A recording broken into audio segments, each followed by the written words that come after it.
petite balade immersive à Canton. Salut à tous, j'espère que vous allez bien. Moi ça va, mieux que vous, de mieux en mieux. Je me trouve actuellement à Canton, à Gwangju comme on dit ici, à proximité du grand centre commercial New Chinatown.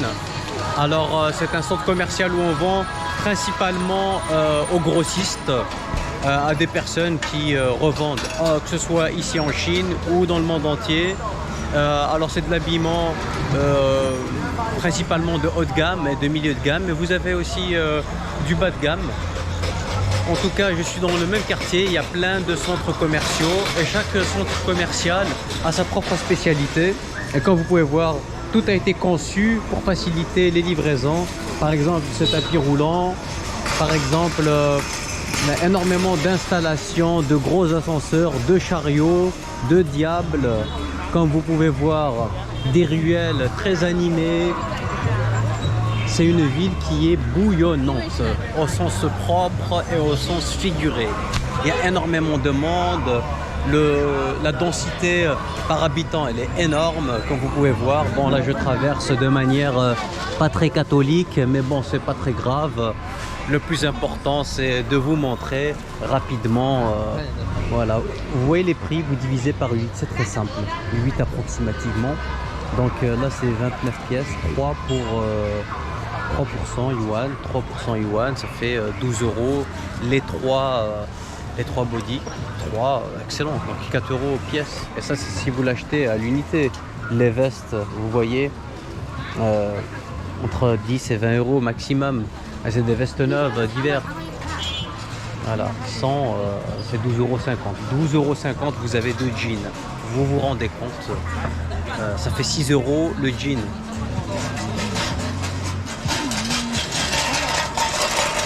Et honnêtement, ça se voit que c'est des jeans de qualité, hein.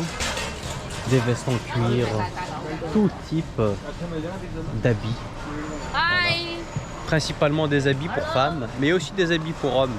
Mais bon, les hommes sont des mauvais consommateurs. Et moi, si j'étais à la tête de la production, je ferais en sorte de tout miser sur les femmes. Sans vouloir être misogyne. Vous savez, j'ai remarqué que les femmes, elles sont naturellement prédisposées à plus consommer que les hommes. Elles sont peut-être plus sensibles, on va dire, à la publicité et au regard des gens. D'ailleurs, j'ai une petite question pour vous. Pourquoi le premier rayon à l'entrée des magasins est systématiquement le rayon femmes et non pas le rayon homme ou le rayon enfant? Je vous laisse répondre à cette question, mais je pense que vous avez la réponse. Vous voyez, là ça va, la rue elle est relativement calme. Hop, à part ce scooter qui veut me ôter la vie.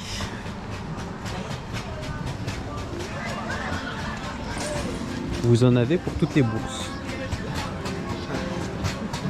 50 yuan, 6 euros les chaussures. Vous voyez? Bon, après c'est de la contrefaçon, ça se voit, hein. C'est pas du vrai Puma, c'est pas Asics.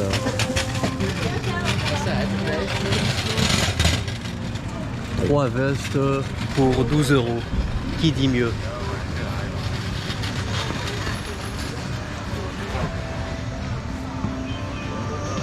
Je vais prendre une autre ruelle, histoire que vous ayez une vision un peu plus large de l'habillement pour hommes. C'est très simple, vous divisez toujours par 8. Et là, les prix affichés, c'est les prix unitaires. Si vous êtes grossiste, revendeur, et que vous commandez des grosses quantités, eh ben, vous pouvez avoir des prix plus qu'intéressants. La plupart de ces colis là sont préparés pour être expédiés. J'ai choisi la bonne heure pour tourner la vidéo parce que si je viens un peu plus tard, ça risque d'être très compliqué avec le bruit et compagnie. Alors il me semble que nous sommes dans une impasse. Je vais voir si je peux sortir par là ou pas. Oh non, ouais. Ce n'est pas vraiment une impasse. On va reprendre la ruelle principale.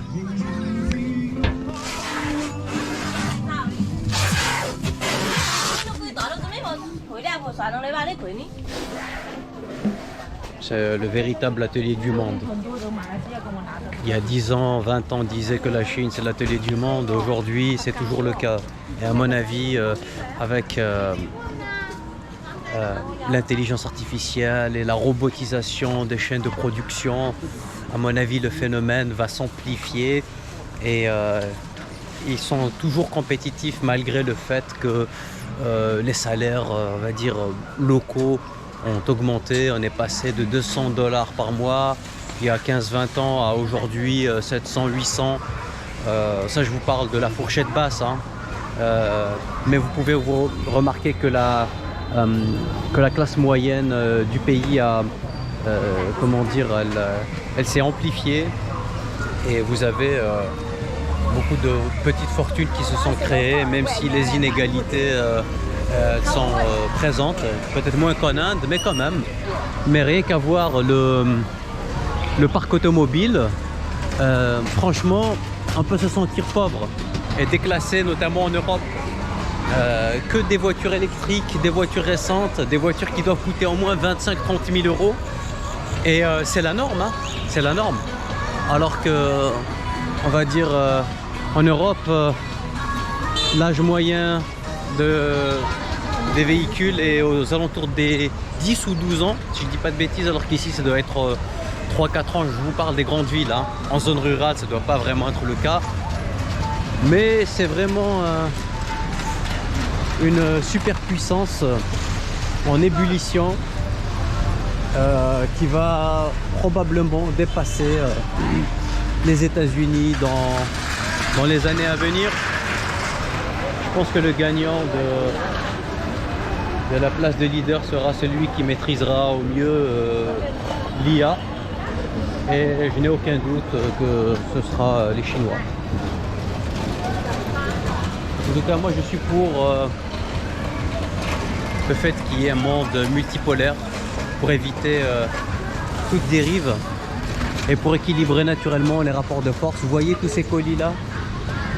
Tous ces colis sont à destination de l'étranger principalement, mais aussi peut-être expédiés dans d'autres régions en Chine.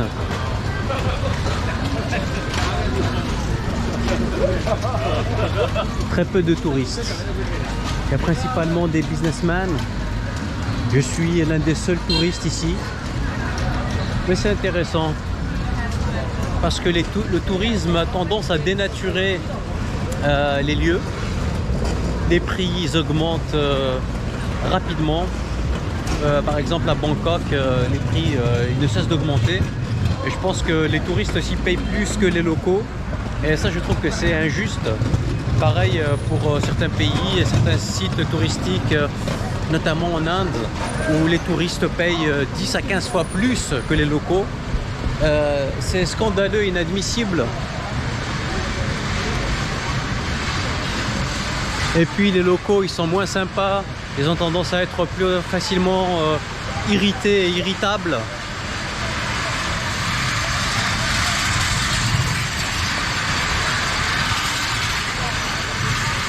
Est-ce que vous aimez la petite balade? Dites-le moi dans les commentaires. Si vous aimez ce type de balade, j'en ferai plus souvent. Et je vous partagerai sans filtre et sans politiquement correct les lieux que je visite, afin que vous puissiez vous faire une idée. Si vous ne pouvez pas voyager, vous voyagez à travers mes vidéos. Et si vous comptez venir ici, vous allez bénéficier de mes conseils, des bons plans que je partage régulièrement. Tous les bons plans, que ce soit le logement, les transports, la bouffe. Mais spécialement pour les petits budgets comme moi, ou les rats.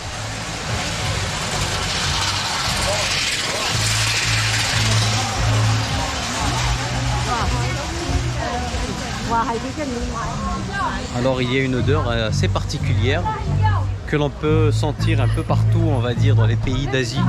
C'est l'odeur de la nourriture, des épices, mélangée avec légèrement l'odeur, on va dire, de l'humidité, de la chaleur. C'est une odeur que j'aime beaucoup et qui m'est de plus en plus familière. Je ne sais pas si c'est le cas pour vous aussi. Et c'est dommage que vous ne pouvez pas sentir à travers l'écran. Mais il y a beaucoup de stands de street food tout autour d'ici, de petits restaurants. C'est pas des stands de street food à proprement parler parce qu'ils sont très peu répandus ici, c'est quasiment interdit. Mais on va dire des petits boui-boui sympathiques. Vous avez des petits tabourets, vous pouvez vous asseoir, déguster des spécialités qui nous sont, on va dire, étrangères.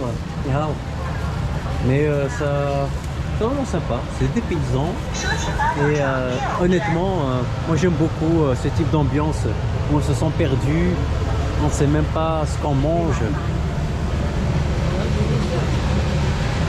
Vous savez, moi je mange halal, donc j'aurais bien aimé tester certaines choses, mais je le fais pas. Je le fais pas, mais si c'est écrit halal, je m'en fiche, hein, je peux manger n'importe quoi.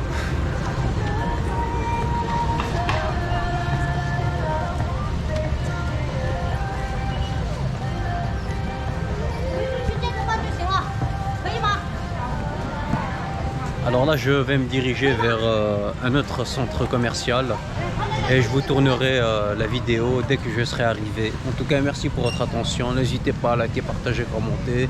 Et si vous avez des questions, n'hésitez pas à me les poser. Je répondrai avec le plus grand des plaisirs. Ciao!